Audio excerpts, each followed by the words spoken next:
Yo, Paracelso, he visto morir a hombres rodeados de oraciones correctas y palabras bien intencionadas. Y he visto sanar a otros sin que se pronunciara una sola sílaba. Por ello afirmo, y no como filósofo, sino como médico que ha tocado la carne y la fiebre, el error no está en el verbo, sino en el estado desde el cual se pronuncia. Tú, que me escuchas desde un tiempo que no es el mío, cometes el mismo desacierto que vi repetirse en mis contemporáneos. Hablas de salud mientras tu cuerpo todavía se reconoce enfermo. Decretas vida mientras tu respiración aún honra al padecimiento. Y el cuerpo, que no razona como la mente, obedece siempre al estado, jamás al deseo. Existe una ley anterior a toda palabra. Yo la llamé la ley del silencio. No es la ausencia de sonido, sino la suspensión del juicio interno. Mientras te dices, estoy enfermo, aunque luego lo niegues con frases luminosas, el cuerpo ya ha recibido la orden. El organismo no escucha frases completas, escucha vibraciones emocionales. Por eso tus afirmaciones positivas fracasan. No porque sean falsas, sino porque llegan tarde. Llegan cuando el cuerpo ya está obedeciendo a otra voz.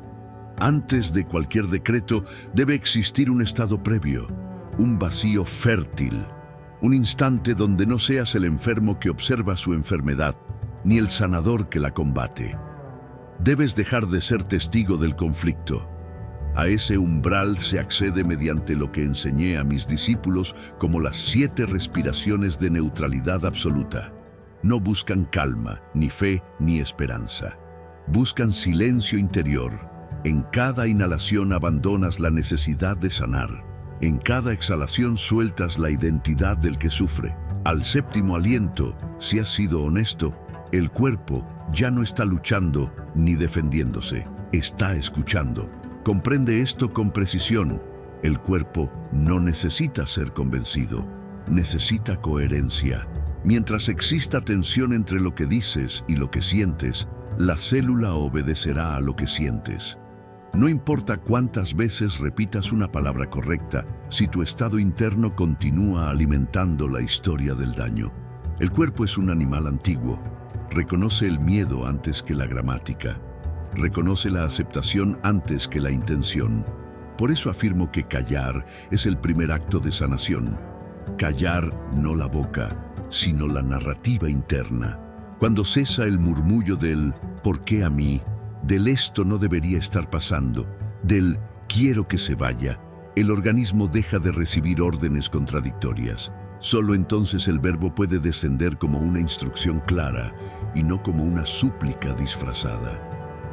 He visto hombres repetir decretos con desesperación, creyendo que la insistencia es poder. No lo es. La repetición constante suele ser la huella de la duda. Y la duda, aunque silenciosa, grita más fuerte que cualquier palabra. El cuerpo reconoce inmediatamente cuando el que habla no habita lo que dice. Por eso, antes del verbo, debe existir el silencio anterior, un punto donde no quieras cambiar nada, porque solo desde ahí el cambio ocurre. Si me escuchas con atención, notarás que no te he dado aún ninguna palabra para sanar. Y no es descuido, es método, porque mientras no sepas callar correctamente, cualquier palabra será ruido. Aprende primero a suspenderte, a no definirte por el síntoma, a no luchar contra lo que es. Cuando el cuerpo deja de ser campo de batalla, se vuelve territorio fértil. En la siguiente enseñanza te hablaré de la guerra que continúa incluso cuando callas, la lucha entre la mente que ordena y el cuerpo que recuerda. Porque mientras no reconcilies esas dos voces, el verbo seguirá dividido, y un verbo dividido jamás crea. Escribe con atención, porque aquí muchos tropiezan aún después de haber aprendido a callar. Creen que el silencio basta, pero pronto descubren que dentro de él se levantan voces antiguas. El hombre moderno piensa que su intención gobierna su cuerpo. Yo te digo que eso es una ilusión reciente. El cuerpo no obedece a la voluntad consciente, sino a la memoria emocional. y esa memoria habla incluso cuando la boca guarda silencio. Existe en todo ser humano una guerra interior. De un lado está la mente que decreta, que desea, que imagina la salud. Del otro está el cuerpo emocional, cargado de miedos, culpas, vergüenzas y heridas no resueltas. Esa segunda voz es más antigua. Ha hablado durante años, a veces durante toda una vida. Por eso el cuerpo la reconoce como autoridad. Cuando ambas voces entran en conflicto, el organismo no duda. Obedece a la que ha sido repetida con mayor constancia. Muchos fracasan porque intentan imponer la palabra correcta sobre una emoción no escuchada. Declaran fuerza mientras su cuerpo aún tiembla. Decretan equilibrio mientras su vientre guarda miedo. Esa imposición no sana, intensifica la división. El cuerpo interpreta la orden como violencia interna y se defiende. Así, la enfermedad se vuelve un refugio, no un error. Aprende esto, discípulo. No se vence a la voz antigua luchando contra ella. Se la vence escuchándola. El cuerpo no pide castigo ni corrección. Pide reconocimiento. Aquello que no fue atendido busca manifestarse en la carne. La enfermedad no es enemiga, es mensajera. Mientras no escuches su mensaje, seguirá elevando el tono. Te confieso algo que no todos mis discípulos oyeron. Hubo un tiempo en que mis propias curaciones fallaban. Yo conocía las hierbas, las palabras, los rituales. Sin embargo, mi cuerpo se debilitaba. No era ignorancia, era culpa, una culpa silenciosa, no nombrada, que mi mente negaba y mi cuerpo repetía. Yo decretaba salud desde el rechazo a mi propia historia. El cuerpo no obedeció hasta que escuché aquello que había enterrado. Escuchar no significa justificar ni prolongar el dolor. Significa permitir que la emoción termine su ciclo. Cuando reconoces el miedo sin combatirlo, pierde autoridad. Cuando aceptas la culpa sin castigarla, se disuelve. El cuerpo no necesita que le ordenes sanar mientras aún lo obligas a sostener un conflicto interno. Por eso digo que la sanación comienza cuando ambas voces dejan de gritarse. La mente debe descender de su trono y el cuerpo debe ser invitado a hablar, no como juez, sino como testigo. Pregunta al síntoma que guarda, no con palabras, sino con atención. El cuerpo responde siempre, aunque no en lenguaje humano. Cuando esta escucha ocurre, algo cambia de inmediato. La voz antigua pierde fuerza porque ya no necesita insistir. El organismo deja de repetir el mensaje en forma de dolor. En ese punto, la palabra pronunciada por la mente ya no compite, acompaña, y solo entonces el verbo comienza a tener peso real. Recuerda esto y no lo olvides. El cuerpo siempre obedece a la voz más antigua y más repetida. Si deseas que obedezca una nueva instrucción, primero debes liberar a la anterior. No mediante lucha, sino mediante presencia. La autoridad no se impone, se encarna. En la siguiente enseñanza te dictaré sobre el primer guardián que escucha esa coherencia, el vientre, porque antes del corazón y antes del pensamiento existe un centro que decide si la palabra es verdad o engaño. Y sin su consentimiento ningún decreto cruza el umbral. Escribe con especial cuidado lo que ahora dicto, porque aquí se oculta una llave que la mayoría ignora. El hombre cree que piensa con la cabeza y siente con el corazón, pero obedece con el vientre. Antes de que una idea se vuelva pensamiento y antes de que una emoción se nombre, el vientre ya ha decidido si la instrucción es verdadera o falsa. Es el primer juez del verbo y el más implacable de todos.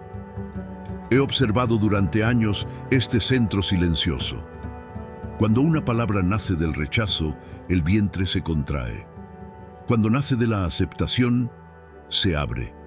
No razona, no negocia, no se deja engañar por frases bien construidas. Detecta de inmediato si el decreto surge del odio a la enfermedad o del acuerdo con la vida. Y si percibe odio, cierra la puerta. No importa cuán elevada sea la afirmación, no cruzará. Muchos decretan sanación mientras internamente maldicen su cuerpo. Se hablan con dureza, se tratan como fallas que deben corregirse. El vientre escucha ese desprecio antes que la palabra pronunciada. Para él, no hay diferencia entre odiar la enfermedad y odiar al cuerpo que la sostiene. Por eso responde con bloqueo, no como castigo, sino como defensa. Comprende esto con claridad, discípulo. El cuerpo no sana bajo amenaza. No obedece órdenes nacidas de la violencia interna. El vientre exige aceptación previa, no resignación, sino reconocimiento. Reconocer no es rendirse al dolor, es dejar de luchar contra el mensajero. Mientras la enfermedad sea vista como enemiga, el vientre se mantendrá cerrado. Existe una práctica anterior a todo decreto. La llamo la aceptación del vientre. No se hace con palabras, sino con presencia. Coloca la atención en ese centro y permite que el malestar exista sin deseo de expulsarlo. No intentes comprenderlo ni cambiarlo, solo acompáñalo. En ese gesto silencioso, el vientre comienza a relajarse y cuando se relaja, escucha. He visto curaciones detenerse porque el decreto nacía del cansancio, no de la coherencia. El hombre decía, sano, pero su vientre decía, ya no quiero sentir esto. Esa diferencia es sutil, pero decisiva. El cuerpo distingue entre querer sanar y querer dejar de sufrir. El primero es orden, el segundo es huida. Cuando el vientre acepta, el verbo se vuelve pesado, desciende, se inscribe. Antes de eso, la palabra rebota como eco en una cueva cerrada. Por eso algunos sienten alivio momentáneo al decretar y luego recaen. No falló la palabra, falló el permiso interno. El vientre es el guardián porque allí reside la memoria más antigua. Es el lugar donde el ser humano fue sostenido antes de respirar. Allí se reconoce la verdad sin explicación. Si el decreto no coincide con ese reconocimiento, no se ejecuta. Ninguna repetición puede forzarlo. Aprende entonces a verificar siempre ese centro antes de hablar. Si hay tensión, espera. Si hay rechazo, calla. El silencio, en este caso, es medicina. Cuando el vientre está abierto, una sola palabra basta. Cuando está cerrado, 1000 afirmaciones no penetran. En la próxima enseñanza te dictaré sobre las palabras que, aún pronunciadas con buena intención, envenenan el proceso. Porque no toda frase hiere por su contenido. Algunas lo hacen por su forma, y conocer esos errores es tan importante como conocer el verbo mismo. Escribe esto sin adornos, porque aquí el error no está en la intención, sino en la forma. He visto decretos bien nacidos fracasar por una sola palabra mal colocada. El verbo es preciso como el bisturí, una desviación mínima y el efecto se invierte. No todas las palabras hieren por lo que dicen, sino por lo que obligan al cuerpo a recordar. El primer veneno es la negación activa. Cuando el hombre dice, no estoy enfermo, cree estar afirmando salud. El cuerpo, sin embargo, no procesa la negación, registra el símbolo principal, escucha enfermo y actúa en consecuencia.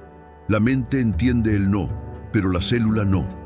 Para el organismo, nombrar es invocar. Por eso, negar la enfermedad es seguir alimentando su imagen interna. El segundo veneno es el futuro condicional. Decir voy a sanar parece esperanza, pero para el cuerpo es postergación. El organismo solo existe en el presente, no sabe de mañanas ni de procesos imaginados. Cuando la salud es colocada en el futuro, el cuerpo recibe la orden de permanecer como está. La sanación, al no ocurrir ahora, nunca ocurre para la célula. El tercer veneno es el decreto suplicante. Rogar, implorar, pedir permiso al cuerpo disuelve la autoridad natural del verbo. El organismo no obedece a quien duda de su propio mando. La súplica comunica carencia y dependencia. Y donde hay carencia, no hay instrucción clara. El cuerpo necesita dirección, no compasión lastimera. El cuarto veneno es la comparación. Compararse con otros, con el pasado propio o con un ideal imaginado, fija la atención en la falta. Cada comparación confirma una distancia, y toda distancia es vivida por el cuerpo como ausencia. El organismo no se mueve hacia lo que se mide, sino hacia lo que se encarna. Estos 4 errores tienen algo en común. Nacen de la mente que observa desde fuera. El verbo verdadero no describe, no explica, no justifica, ordena desde la identidad. Cuando la palabra surge desde quien ya habita lo que dice, el cuerpo reconoce la coherencia y responde. Recuerda esto, discípulo. El verbo no corrige, establece, no discute con la enfermedad, la reemplaza, pero solo puede hacerlo si no arrastra consigo estos venenos ocultos. Una palabra limpia pesa más que 1000 afirmaciones contaminadas. En la próxima enseñanza, te dictaré sobre los momentos en que el cuerpo baja sus defensas y escucha con mayor profundidad, porque incluso el verbo correcto necesita el umbral adecuado para penetrar sin resistencia. Escribe esto con especial atención, porque aquí el tiempo se vuelve medicina. El cuerpo no escucha siempre con la misma profundidad. Existen momentos en los que sus defensas se relajan y la instrucción desciende sin resistencia. Quien ignora estos umbrales culpa al verbo cuando en realidad habló fuera de hora. Ninguna semilla germina en suelo cerrado, por fértil que sea. El primer umbral es el despertar, no el momento en que abres los ojos, sino los segundos anteriores a que la mente recuerde quién es. Allí, el cuerpo aún no ha retomado sus preocupaciones ni sus hábitos. No hay historia activa. El organismo está receptivo, desnudo de juicio. Una palabra pronunciada en ese instante no encuentra oposición. Por eso los antiguos sabían que el alba no es solo luz, sino apertura. El segundo umbral ocurre antes del sueño. Cuando el cuerpo se entrega al descanso, comienza a programar su regeneración nocturna. La mente consciente se debilita y el inconsciente toma el mando. En ese tránsito, la palabra no necesita fuerza, solo claridad. Lo que se pronuncia allí no se discute, se asimila. Muchos se enferman porque se acuestan repitiendo su preocupación. El cuerpo obedece y trabaja en torno a ella durante horas. El tercer umbral es el agotamiento total, no el cansancio común, sino el punto en que la mente crítica se rinde. Allí desaparece la vigilancia que cuestiona toda instrucción. El cuerpo queda expuesto, permeable. En ese estado, una sola frase puede reorganizar procesos profundos. No es casual que muchas revelaciones ocurran cuando el hombre ya no puede sostener su control. Estos umbrales no deben ser forzados. No se trata de manipular el cuerpo, sino de reconocer cuándo está dispuesto. El error del hombre moderno es querer sanar todo el tiempo, sin escuchar el ritmo interno. El verbo no es insistencia, es sincronía. Aprende esto. Hablar en el momento equivocado es tan inútil como callar cuando el umbral está abierto. La sabiduría no está en la cantidad de palabras, sino en su oportunidad. El cuerpo sabe cuándo escuchar. El médico verdadero aprende a esperar. Cuando el verbo se pronuncia dentro de estos umbrales, no necesita repetición. Se instala como instrucción primaria. El organismo no la debate porque no hay voz que se oponga. Allí ocurre la verdadera obediencia. En la próxima enseñanza te dictaré sobre el error de la grandiosidad y el poder de la especificidad, porque el cuerpo no responde a abstracciones, sino a órdenes concretas, y quien no sabe precisar, dispersa su propia fuerza. Escribe con atención, porque aquí el tiempo se vuelve una sustancia tan curativa como cualquier planta o palabra. El cuerpo no escucha siempre con la misma profundidad, ni obedece con igual disposición. Existen momentos específicos en los que sus defensas se relajan y la instrucción penetra sin resistencia. Quien ignora estos umbrales culpa al verbo cuando en realidad habló fuera de hora. Ninguna semilla germina en suelo cerrado, por fértil que éste parezca. El primer umbral es el despertar. No el instante en que los ojos se abren, sino los breves segundos anteriores a que la mente recuerde su nombre, su historia y sus preocupaciones. En ese intervalo, el cuerpo aún no ha retomado sus hábitos ni sus tensiones. No hay narrativa activa. El organismo está presente, desnudo de juicio. Una palabra pronunciada allí no encuentra oposición porque no existe aún la voz que contradice. Por eso los antiguos honraban el alba no solo como luz, sino como apertura interior. El segundo umbral ocurre antes del sueño. Cuando el cuerpo se prepara para el descanso, comienza a distribuir sus tareas de reparación y orden. La mente consciente pierde fuerza y el inconsciente toma el mando. En ese tránsito, la palabra no necesita imponerse, basta con ser clara.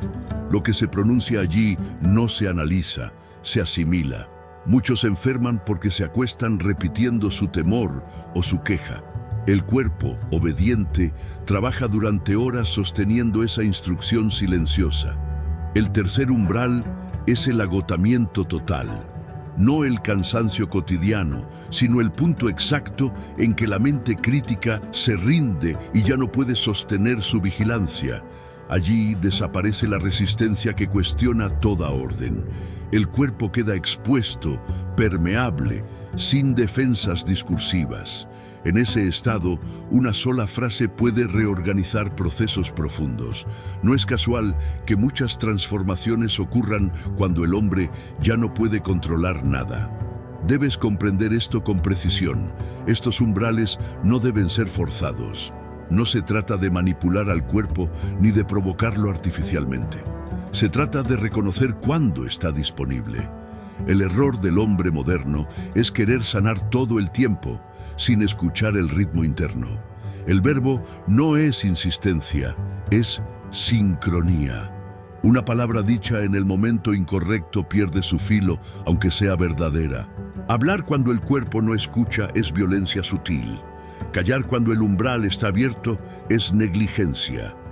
La sabiduría del sanador no reside en la cantidad de palabras, sino en su oportunidad. El cuerpo sabe cuándo escuchar.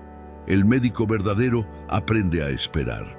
Esta espera no es pasiva, es atenta, es una vigilancia silenciosa del instante propicio. Cuando el verbo se pronuncia dentro de estos umbrales, no necesita repetición. Se instala como instrucción primaria. El organismo no la debate porque no hay voz que se oponga. Allí ocurre la obediencia natural, no forzada.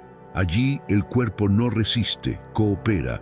Recuerda bien lo que escribes. El verbo no compite con el ruido. Desciende cuando el ruido cesa por sí mismo. Quien comprende esto deja de luchar con su propio organismo y comienza a trabajar con él. Y en esa cooperación silenciosa, la sanación deja de ser un esfuerzo y se convierte en consecuencia. En la próxima enseñanza te dictaré sobre el error de la grandiosidad y el poder de la especificidad. Porque el cuerpo no responde a abstracciones ni a órdenes vagas. Responde a instrucciones claras, delimitadas y habitables. Y quien no sabe precisar, dispersa su propia fuerza.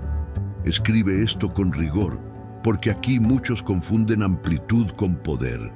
Creen que una orden vasta es más fuerte que una precisa, cuando ocurre lo contrario. El cuerpo no entiende conceptos abstractos ni visiones grandiosas. No responde a ideas totales, sino a instrucciones claras. La sanación no se decreta como un reino, se construye como una catedral, piedra por piedra. El error más común del hombre que intenta sanar es hablarle al cuerpo como si fuera una mente filosófica. Dice, sana todo mi ser, armoniza cada célula, restaura mi totalidad. Estas frases suenan elevadas, pero para el organismo son ruido difuso. El cuerpo no sabe dónde empezar. Y cuando no hay dirección concreta, no hay acción. Comprende esto, discípulo. Cada órgano tiene su propio lenguaje, su propio ritmo y su propia memoria. El hígado no escucha como los pulmones. El corazón no responde como los huesos. Cuando una orden no especifica destinatario, ninguna parte se siente llamada. La sanación se dispersa antes de comenzar. He visto hombres repetir decretos amplios durante años sin resultado alguno. No fallaba su fe, fallaba su precisión. Querían sanar todo porque temían mirar una parte en particular. Pero el cuerpo no sana desde la evasión, sana desde la atención focalizada. Aquello que se nombra con claridad se vuelve accesible. Aquello que se generaliza permanece oculto. La técnica correcta es simple y exigente. Se elige un solo órgano, un solo sistema, una sola función. Se le habla como a un aprendiz fiel. Se le reconoce su tarea y se le ordena con respeto. No se le pide que lo haga todo, solo que recuerde su función original. El cuerpo responde con alivio inmediato cuando la instrucción es comprensible. No confundas especificidad con limitación. Al sanar una parte, ordenas al conjunto. Cada mejora localizada reorganiza el equilibrio general. Así como una piedra bien colocada sostiene un arco entero, un órgano alineado sostiene al cuerpo completo. La grandiosidad dispersa, la precisión construye.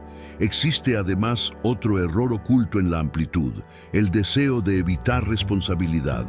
Cuando el decreto es vago, no hay compromiso real.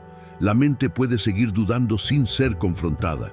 La especificidad, en cambio, exige presencia, obliga a sostener la orden con coherencia. Por eso muchos la evitan. Aprende entonces a hablarle al cuerpo con la claridad de un artesano, no con el entusiasmo de un predicador. El verbo verdadero no impresiona, dirige, no inspira, ordena.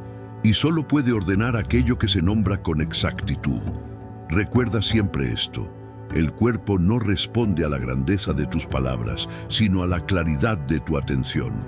Cuando sabes a quién hablas y qué esperas, el organismo coopera. Cuando hablas a todo y a nada al mismo tiempo, no ocurre nada.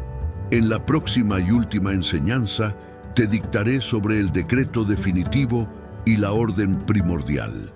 Porque llega un punto en el que la palabra ya no debe repetirse, sino soltarse. Y solo quien ha aprendido a callar, a escuchar, a aceptar y a precisar, puede pronunciar una orden que no necesita ser sostenida por el ego, sino por el orden natural mismo. Escribe con atención, discípulo, porque aquí culmina todo lo que te he dictado. Has aprendido a callar, a escuchar, a alinear la mente con el cuerpo, a reconocer los venenos ocultos en la palabra, a identificar los umbrales de máxima receptividad y a precisar tus órdenes. Ahora llega el momento de comprender lo último, el decreto definitivo y la orden primordial. La diferencia entre un verbo que lucha y un verbo que sana está en la entrega completa, sin duda, sin repetición, sin ego. Muchos creen que la fuerza reside en la insistencia. Repiten sus decretos miles de veces confiando en que la repetición compense la falta de convicción. No es así. La reiteración constante revela inseguridad. El cuerpo percibe esta vacilación y responde con resistencia. La verdadera autoridad no se sostiene con número, sino con certeza. El decreto definitivo se pronuncia una sola vez, con toda la fuerza de la intención, y luego se deja ir. Su poder no depende de tu vigilancia, sino de tu entrega. El decreto definitivo no exige que el cuerpo responda de inmediato. No es un mandato, sino una instrucción total, inscrita en la coherencia del organismo. Cada célula reconoce la autoridad de quien habla desde la alineación total de mente, vientre y corazón. Cuando se pronuncia así, el verbo se vuelve acción autónoma. No necesita supervisión, opera según la inteligencia interna del cuerpo. Pero incluso el decreto definitivo requiere un cierre mayor, la orden primordial. Esta es la palabra que disuelve toda resistencia y cualquier resto de duda, que sea lo que debe ser. No se trata de resignación ni de pasividad. No es abandonar la intención ni aceptar la enfermedad como amiga. Es rendirse al orden natural del universo. Es reconocer que la vida tiene su propia sabiduría y que tu cuerpo conoce lo que debe hacer mejor que tu mente consciente. Al pronunciar esta orden, la tensión del ego se disuelve y la inteligencia interna del cuerpo actúa sin interferencia. Comprende bien esto.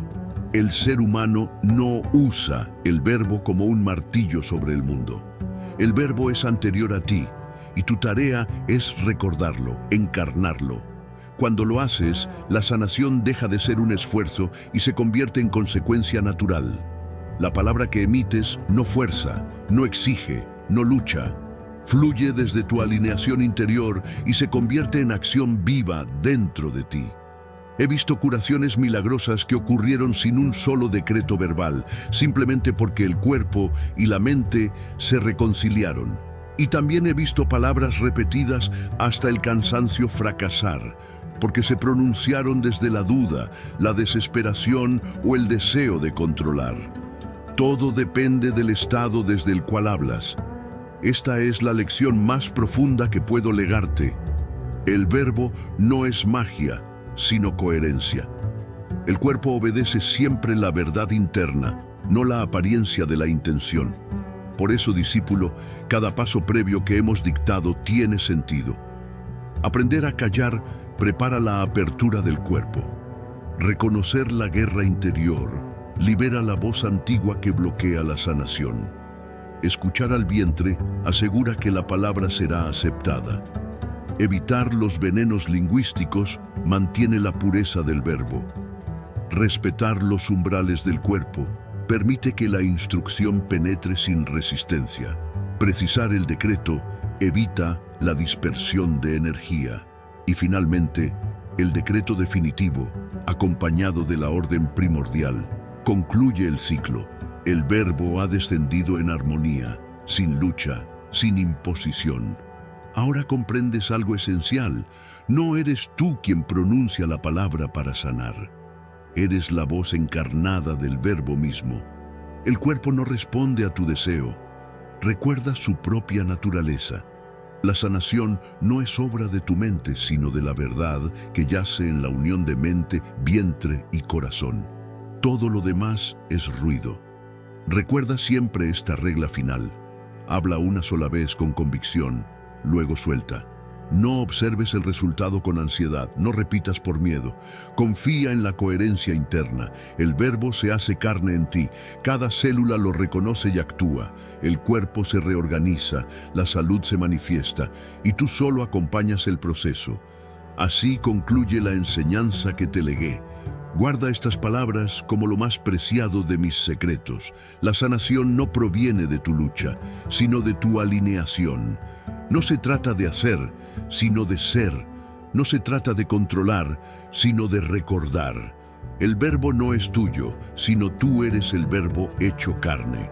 Y en ese reconocimiento reside la totalidad de la sanación.